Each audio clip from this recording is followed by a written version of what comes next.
And I now introduce to you my friend, the governor of the state of Florida, Ron DeSantis.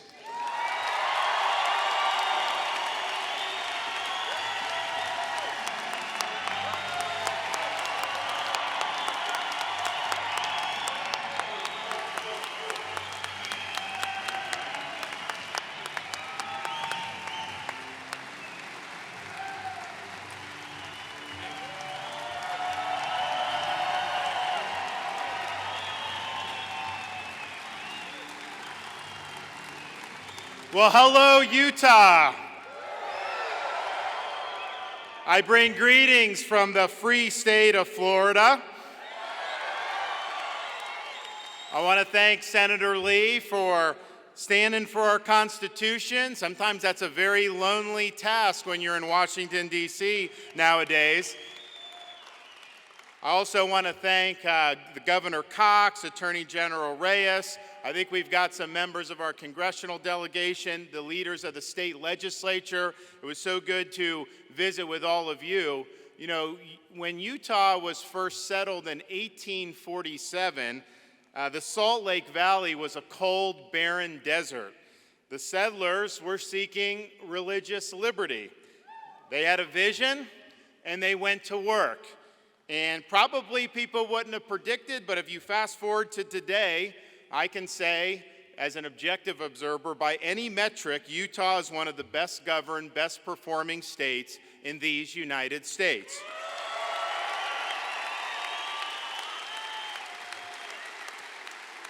You have a sound economy. You promote a good business environment. You stress the importance of education. You have fiscal and budgetary stability, and you have safe communities. And I think underlying the success of Utah has been a commitment to freedom. Like Florida, Utah proves that freedom works. Now, over the last few years since I've been governor, people have looked to Florida for leadership in a variety of different ways. I was recently visiting with some folks in Iowa, and people said, you know, Iowa, they're really the Florida of the Midwest with all the conservative stuff they're doing. Well, let me just tell you, maybe it's the little secret, but it might just be that Florida is the Utah of the Southeast. I'm just saying.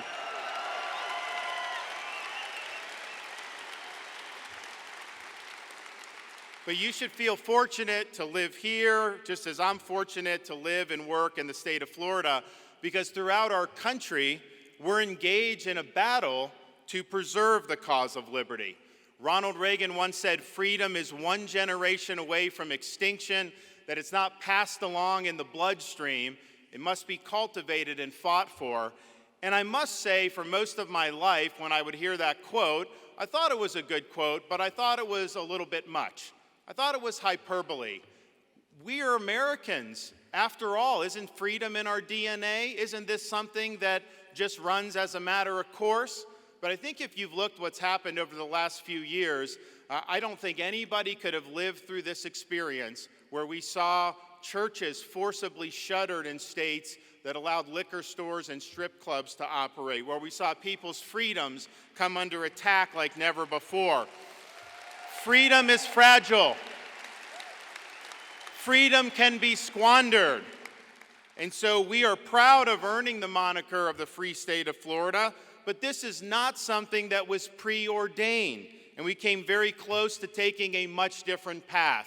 When I got elected governor in 2018, it was by 32,000 votes.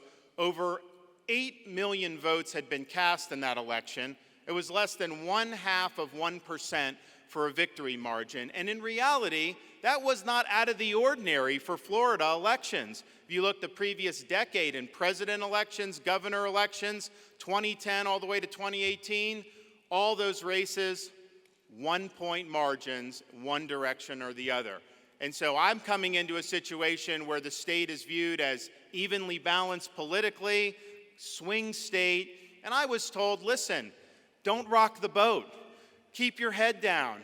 You may not want to make waves going in there because you may upset this political balance that we have in the state of Florida, and if you make some wrong moves, you'll upset it in the favor of the Democrats, and then you'll tip the state to them. And I understood that, and honestly, it was not crazy advice, but I rejected that advice.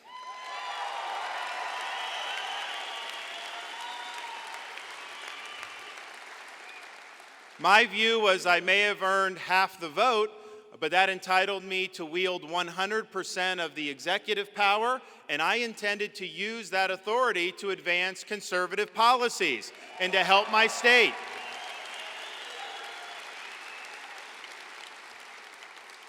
We would do that by governing on the basis of conviction, not putting our finger in the wind and trying to get ahead of wherever public opinion may be blowing.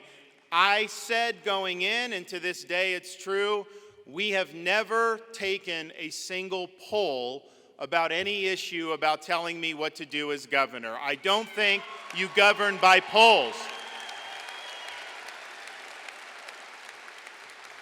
A leader is not captive to what a poll may say. A leader gets ahead of public opinion. A leader sets out a vision, executes the vision, and delivers results. And guess what? When you do that, people follow you and they have your back. We also understood that you could have the best ideas in the world as an executive. You can make the best decisions in the world. You can have a great policy agenda.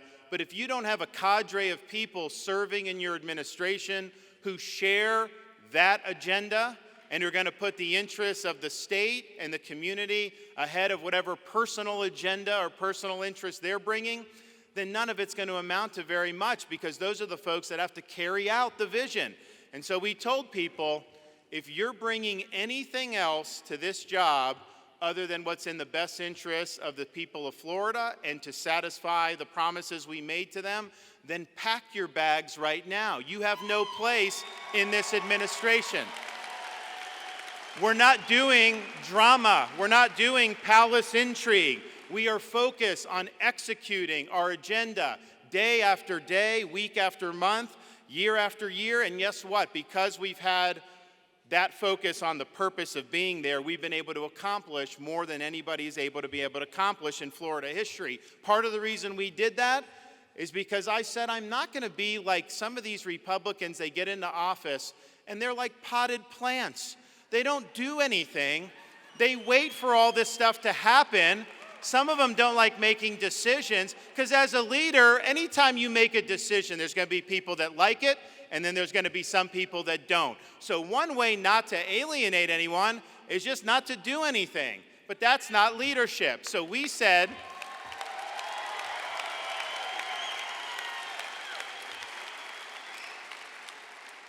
so I made the judgment, we are going on offense. I am going to be leaning into issues. I am not going to wait for issues to come to me. I'm not going to let the left define the terms of the debate. I'm not going to let the media determine the narrative. We are going to create it through our actions. And too many Republicans are worried that if you stand strong, that the left will attack you or the media will attack you. Of course they're going to attack you. If they're not attacking me, then I must not be doing my job right. Don't worry about what they say.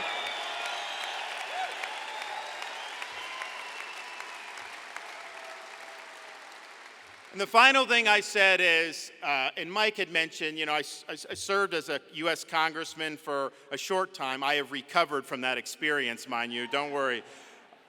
And it's an important job. There's a lot of important jobs. But being executive is a little bit different because, yes, you got to be right on policy. You got to do all those things. But you got to be a leader. It really calls for exercising leadership. And to me, leadership is having the courage to make difficult decisions in the teeth of opposition and criticism.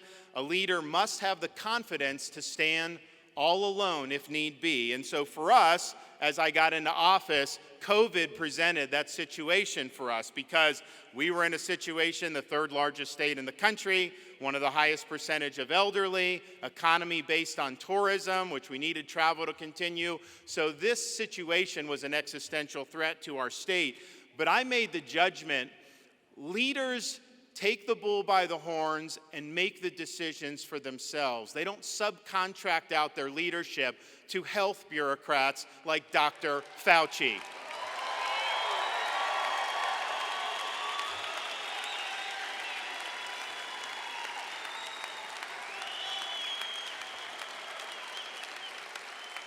We made sure to do what we thought was right. And when we were doing that, a lot of those decisions were very, very lonely. No governor in this country was attacked more relentlessly during then, actually during now too, but certainly during then, than me.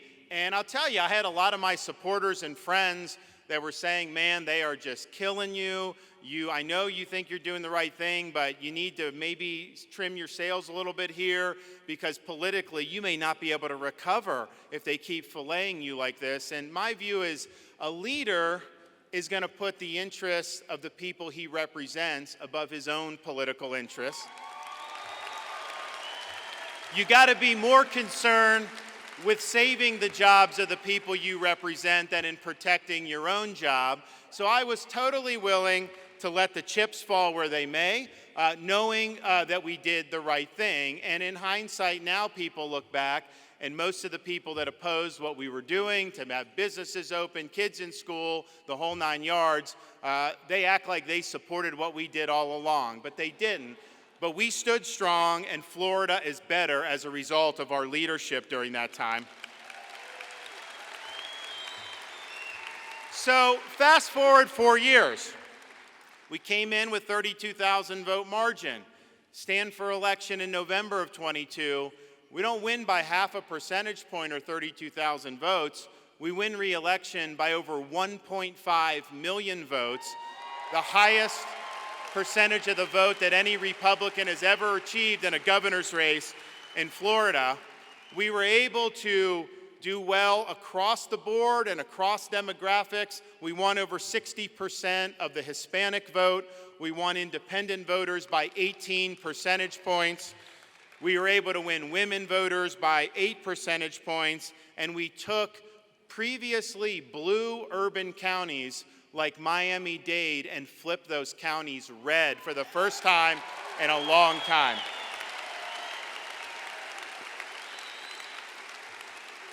But it's not just about me. I was leading the ticket, but I had a responsibility to make sure everybody running on our Republican ticket had support and was able to get into office in the races that we were competitive in. And so we helped both houses of our state legislature, and we helped people running for school board throughout the state of Florida.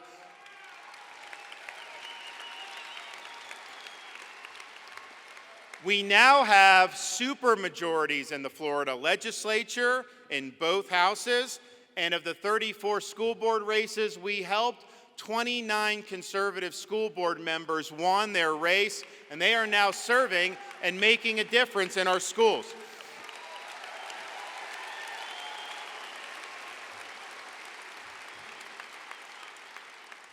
November's election and the results made it so that starting in January, for the first time since the era of the Civil War, there is not one single solitary Democrat elected to statewide office in the Sunshine State.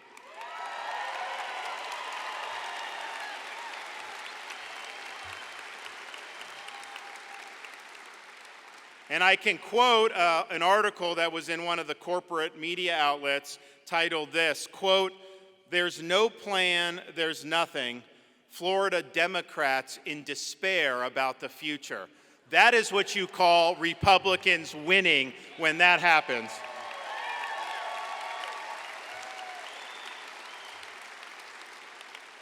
So at the end of the day, we were able to do that because Florida voters responded to our efforts. They saw that Florida was leading the way on so many different issues, and the results have been incredible. Florida is #1 in the nation for net in-migration since I've been governor. We are currently the fastest growing state in the United States. We rank #1 for new business formations. We rank #1 in tourism, #1 in economic freedom, although Utah probably gives us a run for the money on that.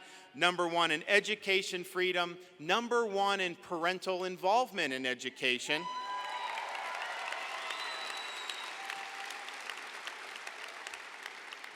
And I think that's because we lead not merely with words, but with deeds. You know, politics is not entertainment. It's not about building a brand. It's not about virtue signaling on social media. It is about delivering results. And our record in Florida of producing results has been second to none. Just since the election in November, we have already done the following. We enacted a 50% reduction in tolls for Florida commuters throughout our state, largest toll relief in history. We've enacted universal education savings accounts so we will remain #1 in school choice across the country. We have stood for life by enacting the heartbeat bill in the state of Florida.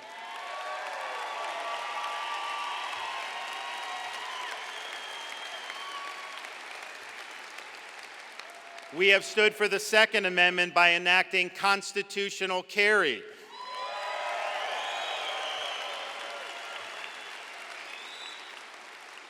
We have formally stripped Disney of its self-governing status.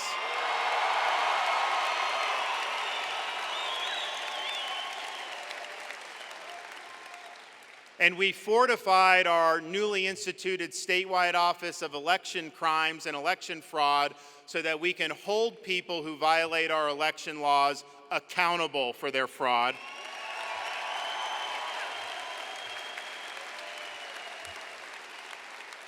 And over the next 3 or 4 weeks, because our legislature is still in session, they will enact legislation that I will sign to do the following. We are going to kneecap ESG in the state of Florida.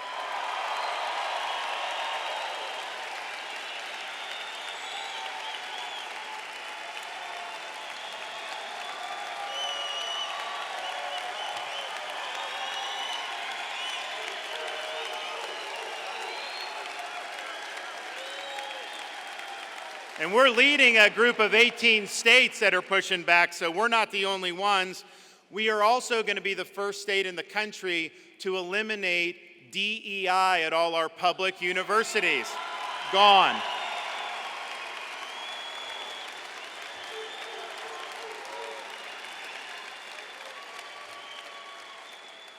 We're going to prohibit land purchases by entities controlled or related to the CCP.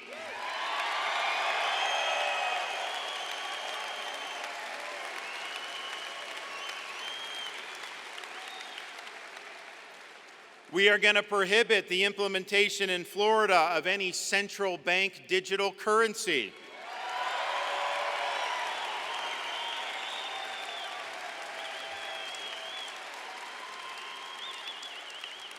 We're going to enact the largest tax relief in the history of the state of Florida, which is going to include permanent sales tax exclusion on all baby items. So newborns come, parents don't have to pay tax on cribs, strollers, clothes, wipes, diapers, none of it.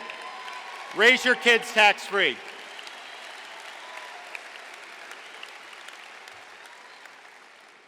We are going to enact protections for Floridians against Biden's border crisis and illegal immigration that are some of the strongest measures in the country.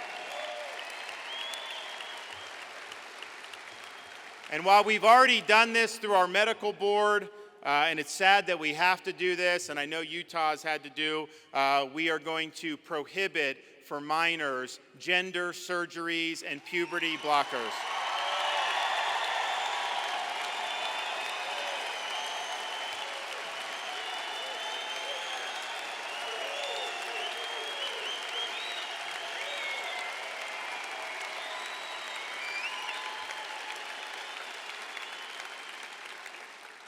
We're going to take the protections that we enacted for so many people during COVID, such as you should not lose your job based on your choice about whether to take an mRNA shot.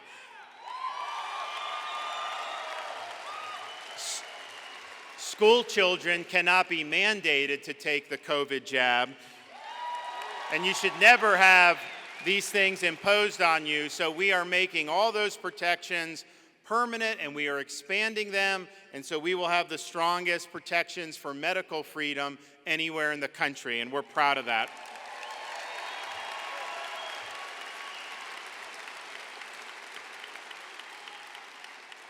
We are going to enact the largest increase in teacher salaries in the history of Florida, but we're going to do it in a way where the money only goes to the teachers, not to the unions.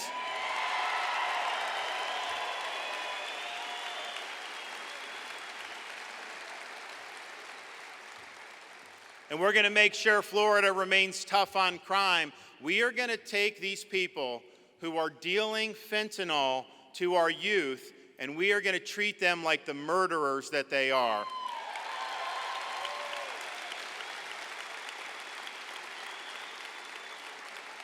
Not bad for 4 or 5 months worth of work, right? I'm just saying, it's good stuff.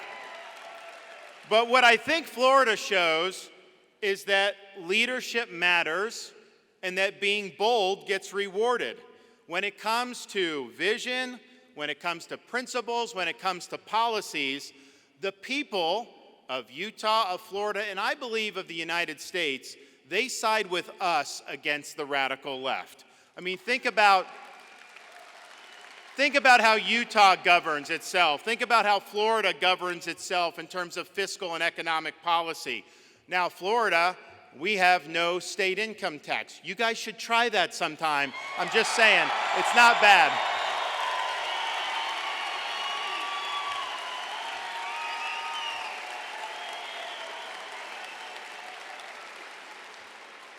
So our state of Florida now has millions of more people than the state of New York does, and yet New York's budget is twice the size of the budget of the state of Florida.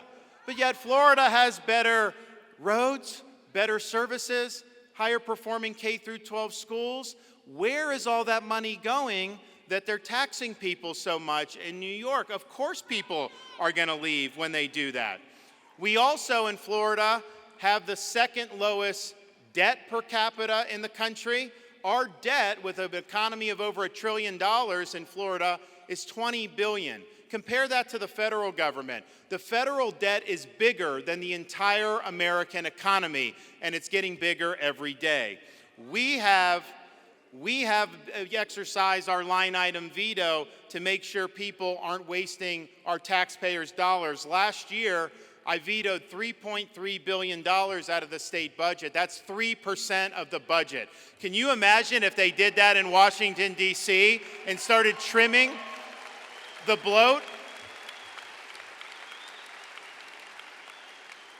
And people understand it's because of the recklessness in Washington with the spending, with the debt, with the printing of money by the Federal Reserve, unprecedented amounts, that we've had the worst sustained inflation in our country's history. And yet, are they doing anything to address it? Of course they're not. Are they expanding domestic energy to try to put some downward pressure on inflation? No, they should. Are they trying to moderate and reduce federal spending, which would put a downward pressure on inflation? Of course not. They should. So people understand, if you want a well-managed budget, if you want a sound economy, you got to embrace conservative policies. Utah has shown that, and Florida has shown that. We've also shown that law and order works. Allowing rioting and disorder destroys communities.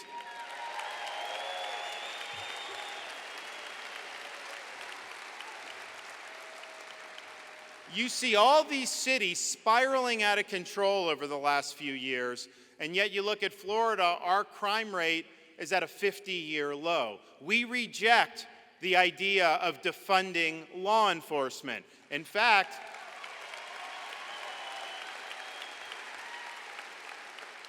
we passed legislation in Florida saying local governments cannot defund their police. We'll put the money back in, and we're proud to stand with the men and women who wear the uniform and work to keep our communities safe.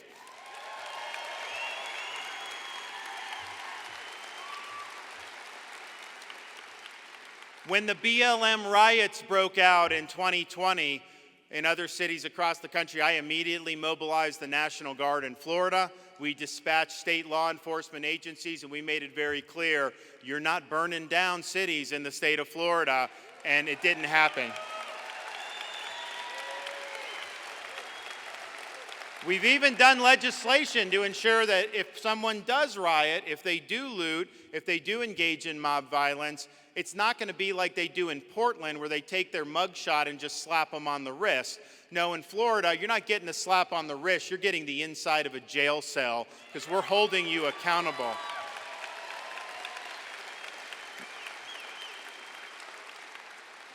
Now, that anti-rioting legislation was actually criticized by the United Nations, and so we must be on the right track if the UN is hitting us.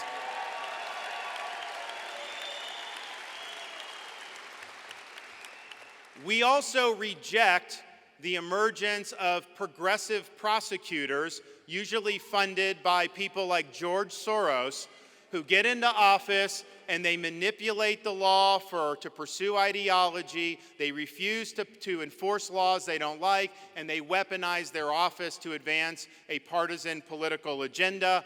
When we had one of those prosecutors in Tampa, in Florida, who said he was not going to abide by the laws of our state, I removed him from his post.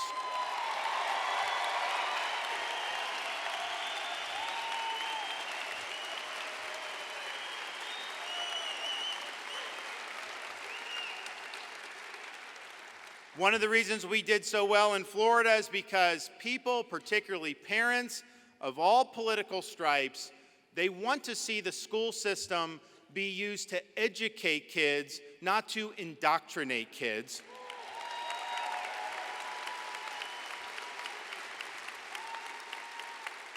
We've enacted legislation to protect the rights of parents, to direct the education and upbringing of their kids.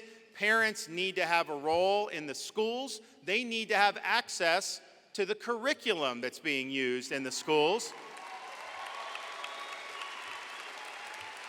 And we've had a number of parents use our transparency legislation to object to books that have pornography in it in schools. And they object, and it gets taken out. And the left and the media, they try to say that's, quote, banning books. And so we did an event, and I titled it Exposing the Book Ban Hoax. And before we did the press conference, I played a video that basically had pictures of all the books that the parents had objected to. The local news who was covering that cut their feed because they said it was too graphic. If it's too graphic for the 6 o'clock news, how is it okay for a 9-year-old student?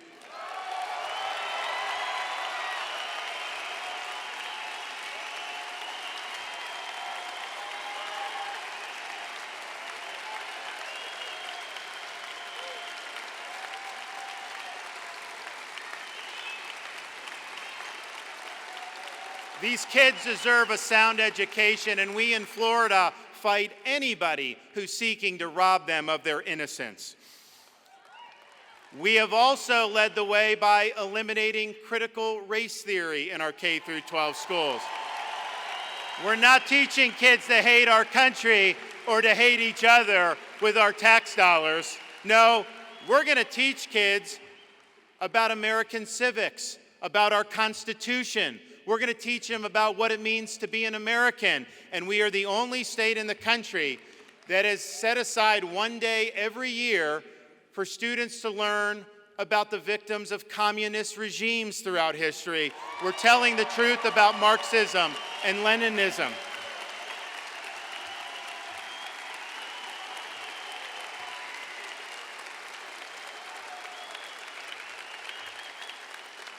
And of course, I see these education issues through the lens of a governor, but I also see them through the lens of a dad, of a 6, a 5, and a 3-year-old. And my wife and I think most parents here and around the country, just believe that kids should be able to go to school, they should be able to watch cartoons, they should just be able to be kids without having somebody's agenda shoved down their throat.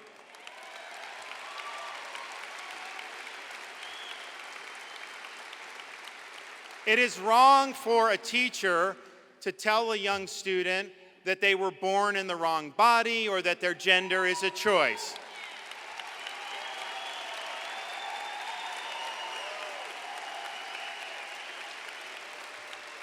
And we made sure that we clarified that in Florida law. The left didn't like that much. A lot of the media didn't like that much. Disney didn't like that much. But you know, they don't run the state of Florida. We run the state of Florida, and we are going to do what's right for the children of Florida. And when it came to having to deal with this one company that had basically run the state for 50 years, that actually operated its own government, can you imagine that? With no accountability, was exempt from laws that everybody else had to follow. That arrangement did not work for us in Florida. We are not going to allow massive corporate welfare, period, but especially for a company that is going down the road of having gender ideology in elementary school. So we said that was wrong, and we removed the self-governing status after almost 60 years. We stood up for what was right.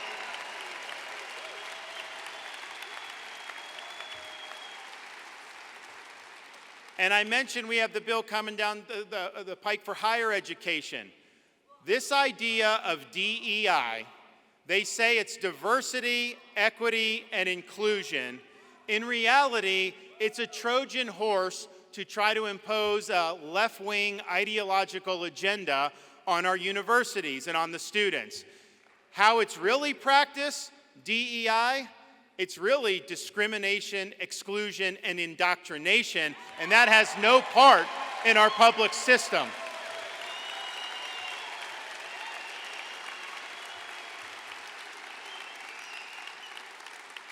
The people believe with us that the rule of law matters and that our borders and our national sovereignty matters. They don't want open borders. They don't want to see fentanyl pouring across the country in such numbers that we had over 105,000 overdose deaths last year alone, the majority caused by fentanyl.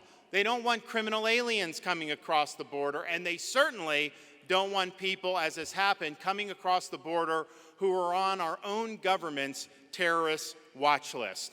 And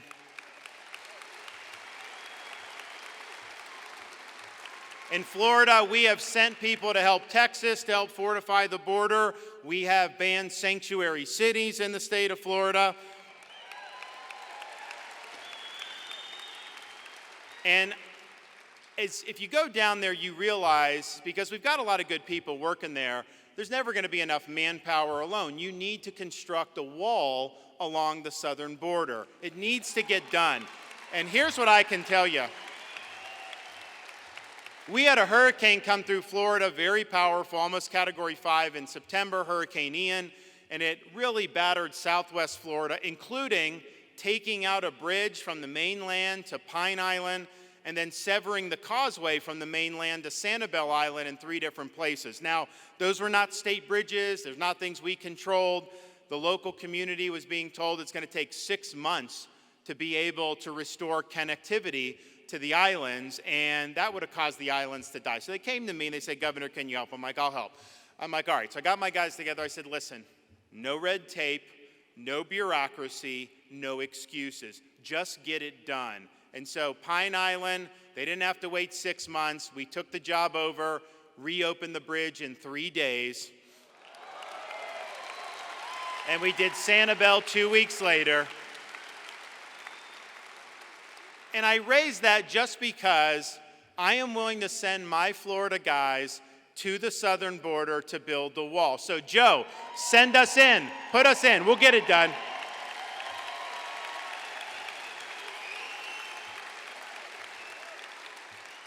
The people side with us on believing that we need an economy and businesses that are focused on their core missions, not corporations pursuing a woke agenda with shareholder assets. We reject ESG. We reject woke banking.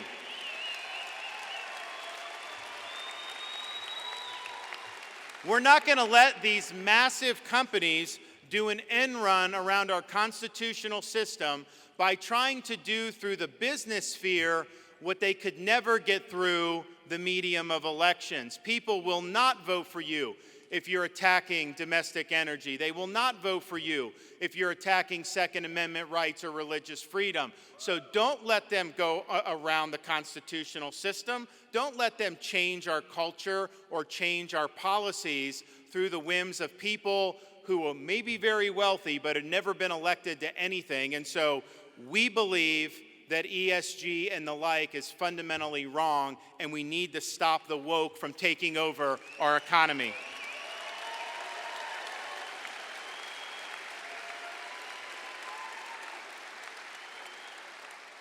We also need the restoration of true constitutional government. And I think when people look to see how the federal bureaucracy operates, it is an unaccountable, weaponized Leviathan. You know, when Ronald Reagan came on the scene, he used to joke that the most terrifying words in the English language are, "I'm from the government and I'm here to help." And while what he was saying was true, a lot of the excess we saw in those days was rooted in central planning run amok. These were people that said you could end poverty by waging a war on poverty. They ended up doing policies that made it worse, and they ended up holding our country back. And that was true then. It's still true now. But I think now you have government power being used much sharper.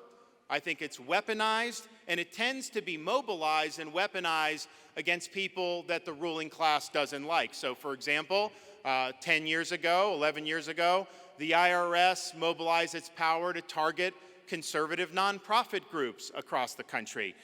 Just last year, 2 years ago, CMS issued a rule that said nurses and doctors who did not take the COVID jab would lose their jobs. Congress never voted on that. There was never a debate about that.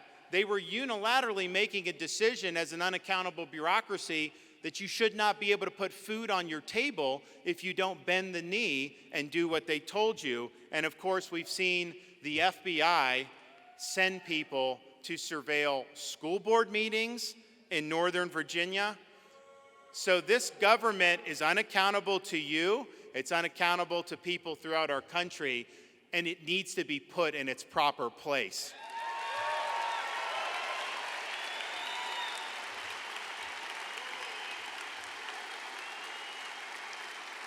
So I know that people side with us on these issues because the last many years have been a test of where the people stand on all these issues. You have seen people flood jurisdictions or flee jurisdictions controlled by leftist politicians imposing leftist ideology, and they go to places like Utah, like Texas, like Florida to seek greener pastures. In fact, this great American exodus, Florida has served as the promised land of sanity, a place where freedom would reign supreme and where they could live productive lives. I have to watch election results in other parts of the country because, like Chicago, they just elected someone even more left. I can tell you, I'm going to see more people moving to Naples as a result of that election. That's just the way it works. The reason why people are fleeing is because these states and cities have embraced faddish ideology at the expense of enduring principles. They've harmed public safety by coddling criminals and attacking the men and women of law enforcement.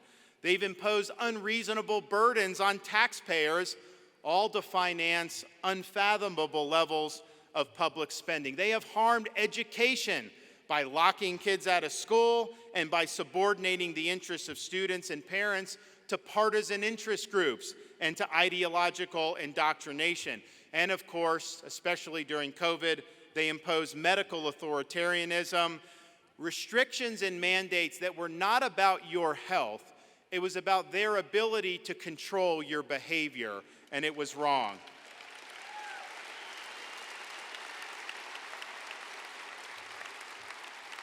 The common thread to all this, what's motivating this philosophically, is what I call the woke mind virus. It's a form of cultural Marxism that tries to divide us based on identity politics. It represents an attack on merit and achievement, and it constitutes a war on the truth.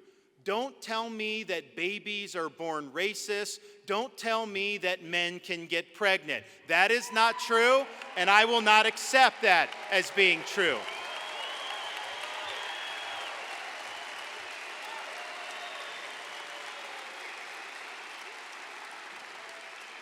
We reject the woke ideology. We will not allow truth, reality, and facts to become optional. We understand this is a threat, though, not just in the halls of the legislature, but throughout our society. So yes, we will fight the woke in the legislature. We will fight the woke in the schools. We will fight the woke in the corporations. We will never, ever surrender to the woke mob. We've made the state of Florida the place where woke goes to die.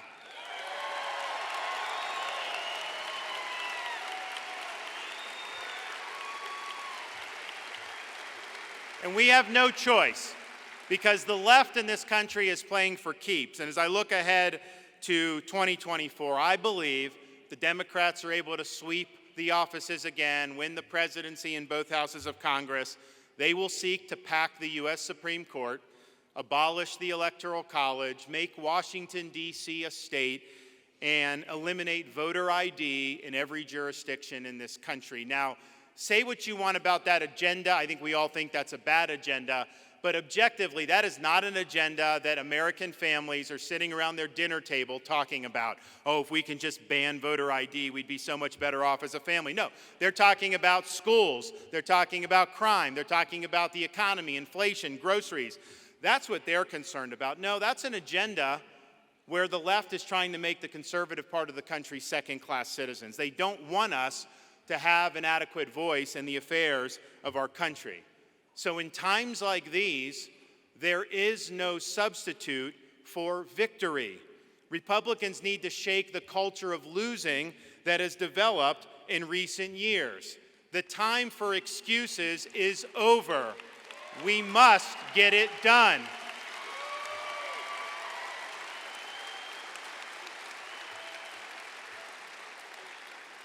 I'm confident that if the election in 24 is a referendum on Joe Biden's failures, and if we as Republicans provide a fresh vision for American revival, then Republicans will win all across the country.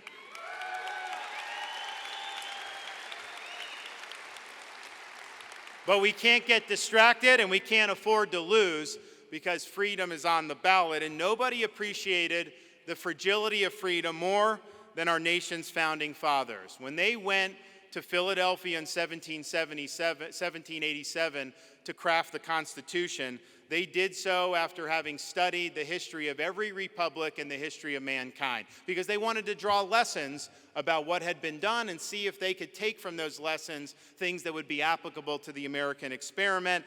And they really only found one thing that all those republics had in common throughout history, and it was this: every one of them had failed.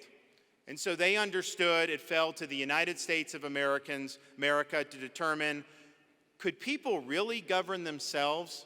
Could you have a society rooted in the idea that our rights are God-given, not given as a courtesy of the government?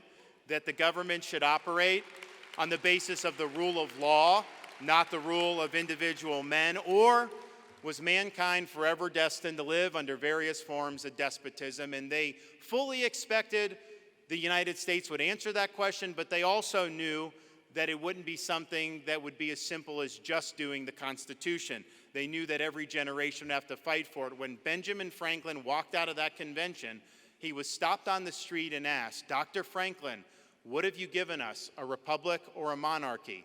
He said, "A republic, if you can keep it."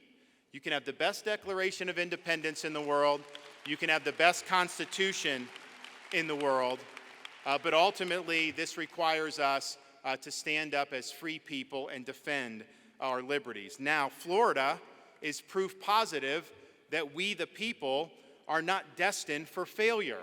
I believe the decline of our country is a choice. I believe success for our nation is attainable, and I definitely believe that freedom is worth fighting for. It is not easy to fight for freedom in this day of age, because the threats to freedom are more complex and widespread than in past. The threats can come from an entrenched bureaucrat in D.C., a jet setter in Davos, or even a corporation wielding public power. But fight we must. We must embrace our founding creed that our rights are not granted by the courtesy of the state, but are a gift from Almighty God.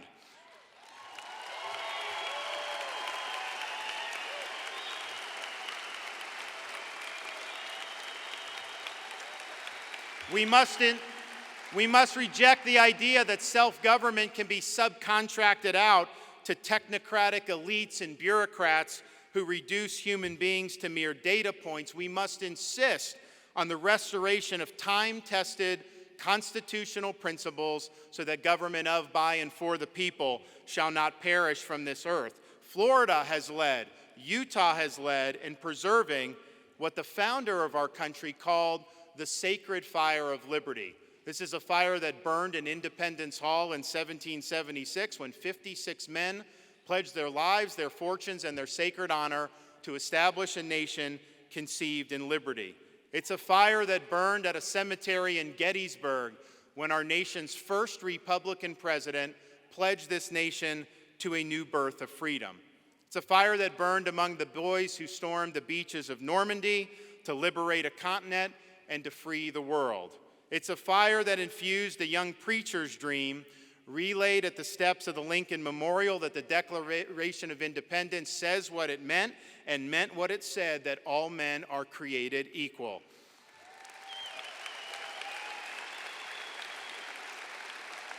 It's the fire that burned when a resolute president stood at the foot of the Berlin Wall and said, "Mr. Gorbachev, tear down this wall," staring down the communists and ending the Cold War. So it's our responsibility to carry this torch. It's not a responsibility we should run from. It's a responsibility we should welcome. It will not be easy. Leadership is not cost-free. The left will come loaded for bear. But I also think the sacrifices we are supposed to make and are called upon to make pale in comparison to so many sacrifices that people have made throughout American history. When I would fly to Washington, D.C. as a U.S. congressman, we would sometimes take a route going into Reagan Airport that was flush parallel to the National Mall. So if you looked out the left side of the plane, you saw beautiful vistas of the Lincoln Memorial, the reflecting pool, the Washington Monument, up on the hill perched the U.S. Capitol building, and you'd think, man, this is really inspiring. This is kind of the ideals that made our country great, to see those monuments like that, and the tourists loved it. As I started to do that several times, I started looking out the other side of the plane, and it occurred to me that those were really where the best monuments for our country were. Now, when you're looking out the right side of the plane, you're looking over the Potomac River. You're seeing monuments that are very nondescript, very discreet, arranged, very orderly over rolling hills in a place called Arlington National Cemetery. And it occurred to me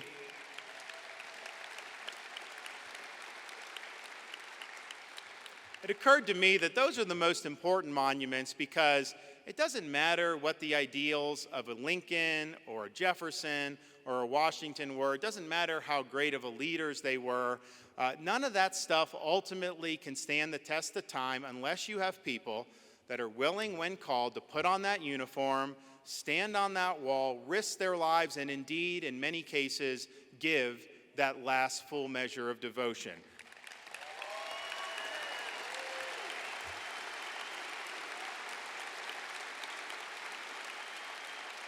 So let's honor their sacrifice through our hard work. We are not called upon to give sacrifices that level. We are merely called upon to be on our guard. We're called to stand firm. We're called to be courageous. And we are called to be strong. We're proud of what we've accomplished in the state of Florida, but I can tell you this, I've only begun to fight. Thank you all. Great to see you. Thank you. Thank you so much. God bless Utah. So great to be with you. Thank you. Thank you. God bless. Thanks. I was going to say here for Governor DeSantis, but I don't think you need any encouragement.